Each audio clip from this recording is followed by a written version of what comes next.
Greetings, citizens, and thanks for tuning in to Nindie Nation.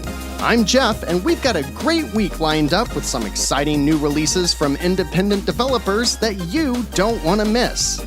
Let me know down in the comments if any of today's games jive your turkey, and come join us on Discord if you want to keep the conversation going.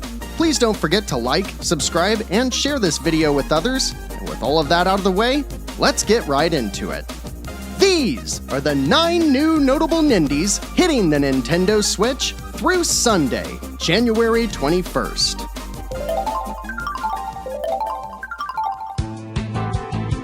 Hold up a minute. Before we get into the new releases, citizen Louis Quezada, apologies if I butchered that, pointed out that Crystal Project released on January 12th.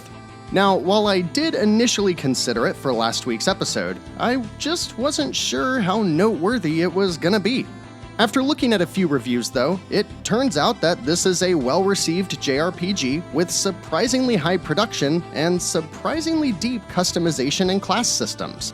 It's from solo developer Andrew Willman, who set out to build a non-linear game where you can push through the Metroidvania-style story or stop and smell the roses, building up your characters as you search for said crystals. It's only $13.99, and if you happen to be on the fence, there's a demo already available, so go give it a shot. I appreciate you calling this one out. It seems like a solid title that almost slipped through the cracks, so thank you.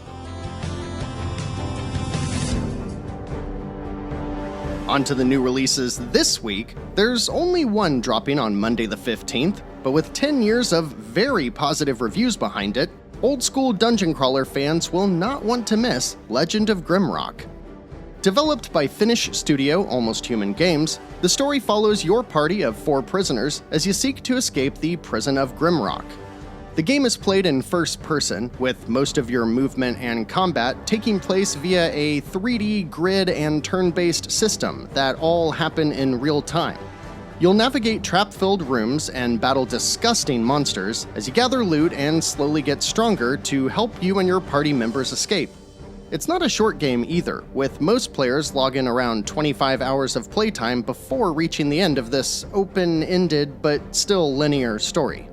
With it being a decade since its PC release and seeing multiple videos of gameplay, I don't really have any concerns about its performance on the Switch either. So if this is the kind of game you're looking for, consider picking it up when it releases for $14.99.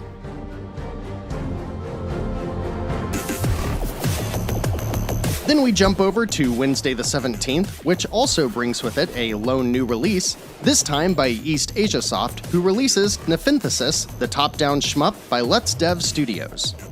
Much less of a bullet hell and more of just a traditional shoot-'em-up, you fly around a variety of environments, such as caverns, tunnels, and airspace that's both near the ground and in outer space.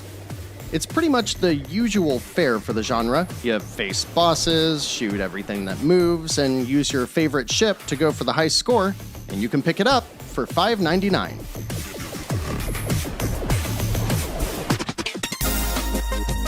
And then we've got a few games to be excited for on Thursday the 18th, the first of which we talked about at the end of last week's episode. Taking place just days after a scheme to avoid paying taxes ended with the destruction of a god, Turnup Boy Robs a Bank is here to take the top-down Zelda-like adventure with tons of guns and silly hats into its next adventure. These games remind me a lot of Bullet Witch, a game I loved back in 2021 because they are structured like that retro top-down adventure, but they play a bit more like, I don't know, maybe Enter the Gungeon? Either way, the first one was excellent, and I have no reason to believe Snoozy Kazoo can't do it again. You should probably play the original first if you haven't yet, but at time of recording, it's on sale for $5 until January 18th and is totally worth it.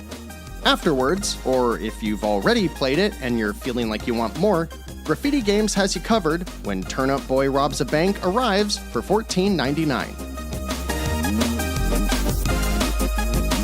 But if you're not feeling a quirky, colorful game about white-collar crimes and instead are just looking for straight-up nightmare fuel, Cho Cho Charles is also releasing on Thursday to bring us just the case of whiplash we need. In case you aren't aware, Cho Cho Charles is a solo-developed game by Gavin Eisenbeis. Yeah, I have no idea how to pronounce that. And it took the world by storm when it released on PC at the end of 2022. The game takes place on an island that really makes you wonder why anyone would consider visiting, yet there are villagers all over who have little errands for you to tackle for them. You'll explore this open-world island, mostly completing fetch quests that will give you rewards to help you upgrade your own train, allowing you to go further and faster, and prepare for the inevitable encounter with Charles. Sometimes appearing at random, other times appearing when you summon, him? Charles is an absolutely hideous amalgamation of a train, a psychotic clown face, and the world's biggest spider. As such, I have noped the ever-loving out of this game, but the premise has led it to worldwide acclaim and hundreds of thousands of sales. People love this game, and if you happen to be into, this, you probably will too. And if so, the good news, I guess, is that it releases on the Switch this week by 2-Star Games for $19.99. If seeing this trailer made you initially think, wait a second, wasn't this a PlayStation game featured in a State of Play a couple years ago? then we're right on the same page, because I had no idea the Pedestrian was also making its way to the Switch this week. But alas, here we are. Arriving on the eShop for $19.99, Skookum Arts originally released this game to widespread acclaim a couple years ago. And if you're into puzzle games, this is one you shouldn't miss out on. In a variety of environments, you arrange various types of signage so that the little pedestrian person can make its way to the exit. It's kind of like a mix of Lemmings, or maybe like the PSP game Exit. But that's kind of a deep cut. But then there's also some perspective stuff in it like Superliminal, and there's all kinds of clues that are given in its own game language that, you know what, puzzle people are gonna like this one. The reviews are great, and if you're on the fence, there's also a demo. So just go check it out. We've got 2 new releases on Friday the 19th, and we start with what just might be the first game of 2024 that I had no idea existed and am instantly intrigued by. Demagogue Studio, developers of the wonderful 2021 Golf Club Wasteland, Which had to change its name to Golf Club Nostalgia last year due to a legal claim from greedy litigious holes. go back to their world where an ecological disaster forced humans to retreat to Mars. But this time they tell an entirely different story. Inspired by the mid-90s in terms of both Disney animation style and their respective 16-bit games, The Cub is quite the cool premise. During the aforementioned ecological disaster, a young boy ran into a jungle where, instead of escaping to Mars, he was raised in the wilderness and developed a natural resistance to whatever it was that befell Earth. Now, as tourists from Mars come to visit the planet they ruined, they discover the cub and want to hunt him down. The gameplay is mostly exploration puzzle platforming, with constant background music and narration through Mars's nostalgia radio and its smooth-talking DJ. During that time, you'll try to get further and further away from danger while picking up pieces of lore that shed light on exactly what happened to the planet so many years ago. When you do run into the tourists from Mars, the game changes to an Ori-like escape sequence, where you use your traversal abilities to outmaneuver your pursuers to escape to safety once again. Post-apocalyptic with awesome 90s vibes and a constant drip feed of mysterious lore? I don't know, y'all. I think this game sounds awesome, and Demagogue Studio has already proven they know what they're doing. Plus, if there's one publisher I trust to always deliver solid games with compelling narratives, it's Untold Tales.